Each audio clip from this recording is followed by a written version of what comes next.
Atomic Habit by James Clear. Chapter 5: The Best Way to Start a New Habit. In 2001, researchers in Great Britain began working with 248 people to build better exercise habits over the course of 2 weeks. The subjects were divided into 3 groups. The first group was the control group. They were simply asked to track how often they exercised. The second group was the motivation group. They were asked not only to track their workouts but also to read some material on the benefits of exercise. The researchers also explained to the group how exercise could reduce the risk of coronary heart disease and improve heart health. Finally, there was the third group.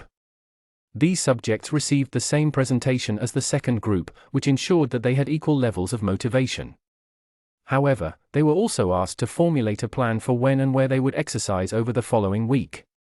Specifically, each member of the third group completed the following sentence: during the next week, I will partake in at least 20 minutes of vigorous exercise on day, at time, in place. In the first and second groups, 35 to 38% of people exercised at least once per week. Interestingly, the motivational presentation given to the second group seemed to have no meaningful impact on behavior. But 91% of the third group exercised at least once per week, more than double the normal rate. The sentence they filled out is what researchers refer to as an implementation intention, which is a plan you make beforehand about when and where to act. That is, how you intend to implement a particular habit. The cues that can trigger a habit come in a wide range of forms: the feel of your phone buzzing in your pocket, the smell of chocolate chip cookies, the sound of ambulance sirens, but the 2 most common cues are time and location. Implementation intentions leverage both of these cues. Broadly speaking, the format for creating an implementation intention is, when situation X arises, I will perform response Y. The punchline is clear: people who make a specific plan for when and where they will perform a new habit are more likely to follow through. Too many people try to change their habits without these basic details figured out.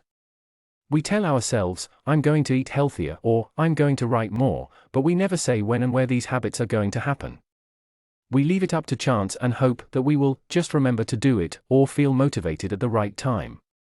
An implementation intention sweeps away foggy notions like, I want to work out more, or I want to be more productive, or I should vote, and transforms them into a concrete plan of action. Many people think they lack motivation when what they really lack is clarity. It is not always obvious when and where to take action. Some people spend their entire lives waiting for the time to be right to make an improvement. Once an implementation intention has been set, you don't have to wait for inspiration to strike. Do I write a chapter today or not? Do I meditate this morning or at lunch? When the moment of action occurs, there is no need to make a decision. Simply follow your predetermined plan. The simple way to apply this strategy to your habits is to fill out this sentence: I will, behavior, at, time, in, location. Meditation. I will meditate for 1 minute at 7 a.m. in my kitchen. Studying. I will study Spanish for 20 minutes at 6 p.m. in my bedroom. Exercise. I will exercise for 1 hour at 5 p.m. in my local gym. Marriage. I will make my partner a cup of tea at 8 a.m. in the kitchen. Here is another benefit to implementation intentions. Being specific about what you want and how you will achieve it helps you say no to things that derail progress, distract your attention, and pull you off course. We often say yes to little requests because we are not clear enough about what we need to be doing instead. Give your habits a time and a space to live in the world. The goal is to make the time and location so obvious that, with enough repetition, you get an urge to do the right thing at the right time, even if you can't say why. As the writer Jason Zweig noted, obviously you're never going to just work out without conscious thought. But like a dog salivating at a bell, maybe you start to get antsy around the time of day you normally work out. There are many ways to use implementation intentions in your life and work. My favorite approach is one I learned from Stanford professor B.J. Fogg, and it is a strategy one referred to as habit stacking. Your morning routine habit stack might look like this. 1. After I pour my morning cup of coffee, I will meditate for 60 seconds. 2. After I meditate for 60 seconds, I will write my to-do list for the day. 3. After I write my to-do list for the day, I will immediately begin my first task. Or, consider this habit stack in the evening. 1. After I finish eating dinner, I will put my plate directly into the dishwasher. 2. After I put my dishes away, I will immediately wipe down the counter. 3. After I wipe down the counter, I will set out my coffee mug for tomorrow morning. You can also insert new behaviors into the middle of your current routines. For example, you may already have a morning routine that looks like this: wake up, make my bed, take a shower. Let's say you want to develop the habit of reading more each night. You can expand your habit stack and try something like: wake up, make my bed, place a book on my pillow, take a shower. Now, when you climb into bed each night, a book will be sitting there waiting for you to enjoy. Overall, habit stacking allows you to create a set of simple rules that guide your future behavior. It's like you always have a game plan for which action should come next. Once you get comfortable with this approach, you can develop general habit stacks to guide you whenever the situation is appropriate. Exercise. When I see a set of stairs, I will take them instead of using the elevator. Social skills. When I walk into a party, I will introduce myself to someone I don't know yet. Finances. When I want to buy something over $100, I will wait 24 hours before purchasing. Healthy eating. When I serve myself a meal, I will always put veggies on my plate first. Minimalism. When I buy a new item, I will give something away. Mood. When the phone rings, I will take one deep breath and smile before answering.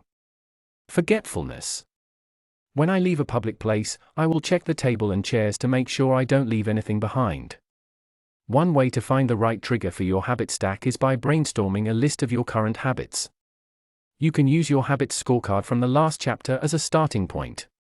Alternatively, you can create a list with 2 columns. In the first column, write down the habits you do each day without fail.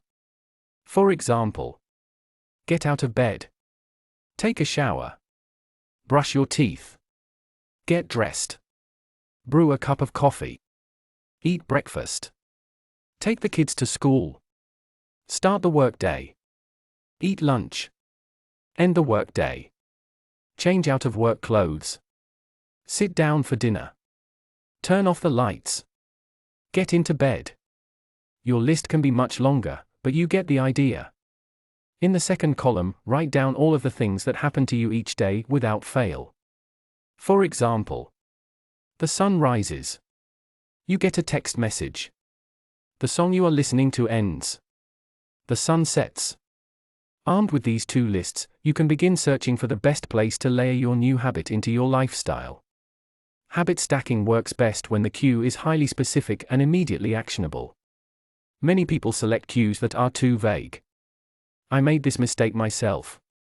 When I wanted to start a push-up habit, my habit stack was: when I take a break for lunch, I will do 10 push-ups. At first glance, this sounded reasonable. But soon, I realized the trigger was unclear. Would I do my push-ups before I ate lunch? After I ate lunch? Where would I do them? After a few inconsistent days, I changed my habit stack to: when I close my laptop for lunch, I will do 10 push-ups next to my desk. Ambiguity gone. Habits like read more or eat better are worthy causes, but these goals do not provide instruction on how and when to act. Be specific and clear: after I close the door, after I brush my teeth, after I sit down at the table. The specificity is important.